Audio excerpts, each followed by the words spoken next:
계몽의 빛이 우리가 사는 세상을 환하게 밝혀줬을까? 계몽이란 무지몽매한 상태에 놓인 사람을 깨워서 밝은 세상을 보여주는 행위를 뜻합니다. 역사에서는 계몽을 핵심 주제로 삼았던 철학 사조가 있었는데 이를 계몽주의라 부릅니다. 계몽주의는 16세기에서 18세기에 걸쳐 유럽에서 확산했던 사상인데 이성을 통해 낡은 관습과 미신을 타파함으로써 인간과 사회를 밝은 곳으로 인도하는 데 주안점을 두었습니다. 당시 계몽주의 사상가들은 사람들이 전근대적 어둠에 놓여있다고 보았습니다. 그들이 말하는 전근대적인 어둠이란 봉건적 사상, 종교적 권위, 구시대적 전통, 미신 등이었는데 그들은 계몽을 통해 어둠 속에 놓여있는 사람들을 밝은 곳으로 인도하고자 했습니다. 즉, 계몽주의란 어둠 속에 있는 사람들에게 이성을 빛을 비추어서 밝은 곳으로 인도하는 사상이라고 할 수 있습니다. 16세기부터 18세기에 활동했던 계몽 사상가들은 이성을 통해 보다 나은 세상을 만들기 위해 노력했습니다. 그 결과 전근대적 어둠에서 인간을 벗어나게 하여 밝은 곳으로 인도하였습니다. 예컨대 중세시대만 하더라도 인간은 신의 지배 아래에 놓여 있었는데 이성의 빛을 통해 인간이 독립적인 주체로 설 수 있게 되었습니다. 말하자면 계몽이 신의 지배나 예속 상태에 놓여있는 인간을 해방시키는 무기가 되었습니다. 이제 이성을 지닌 인간은 세계의 주인으로 우뚝 서게 되었고 그 이성을 활용하여 문명을 발전시키고 사회적 진보를 이루었습니다. 오늘날 우리가 누리고 있는 발전된 문명도 계몽의 결과로 우리 인간이 이성을 잘 활용했기 때문이라고 할 수도 있습니다. 계몽의 결과로 이성의 힘을 알게 된 인간은 그것을 통해 세계의 주인으로 등극하였습니다. 그런데 인간은 세계의 주인이 되는데 그치지 않고 세계의 지배자로 바뀌었습니다. 인간은 이성의 힘을 신의 지배에서 벗어나는 데에만 사용한 것이 아니라 자연을 지배하는 데 사용하기 시작했습니다. 말하자면 인간은 이성의 힘으로 모든 생명체가 행복하게 살 수 있는 세상이 아니라 자기들만 행복한 세상을 만드는 데 사용하였습니다. 이제 인간은 이성을 자연을 지배하고 억압하는 수단으로 활용하기 시작한 것입니다. 이성의 빛을 비추어 어둠에서 벗어나게 만든다는 계몽 사상가들의 의도가 실제로는 보기 좋게 빗나간 셈입니다. 독일 철학자 호르크하이머와 아도르노는 계몽 사상이 주류가 된 근대 시기에 제국주의나 파시즘, 세계대전과 같은 비인간적인 사건을 목격하면서 왜 인류는 진정한 인간적 상태에 들어서기보다는 새로운 종류의 야만 상태에 빠졌는가? 라는 의문을 가졌습니다. 그래서 2차 세계대전이 한창이던 1944년에 계몽의 변증법이라는 책을 출간했는데 그들은 책에서 이렇게 적었습니다.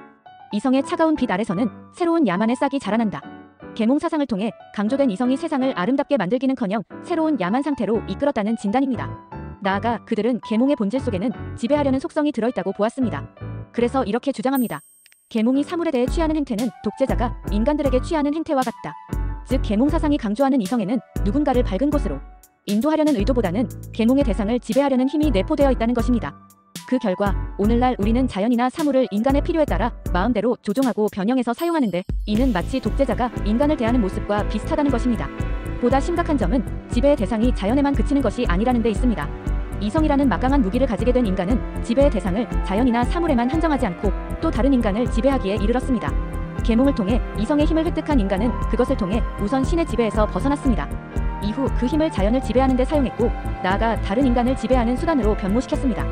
2차 세계대전 당시 나치스에게는 아우슈비츠에 수용된 유대인들은 더 이상 인간이 아니라 청소해야 할 대상에 불과했습니다. 계몽이 새로운 야만 상태를 만든 셈입니다.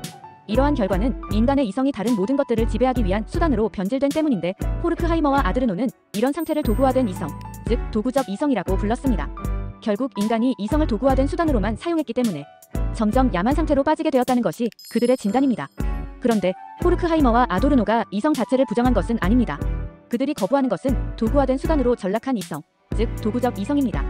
특이한 사실은 인간을 야만 상태로 이끌었던 이성은 그 내부의 도구적 이성을 치유할 능력을 가지고 있다는 점입니다. 이에 대해 저자들은 다음과 같이 적었습니다. 문명의 진보는 언제나 지배를 세련되게 다듬었지만 그와 동시에 지배의 제거에 관한 시각 또한 새롭게 만들어냈다. 도구적 이성이 자연과 사회를 지배하는 데 사용되는 것은 문제일 수 있습니다.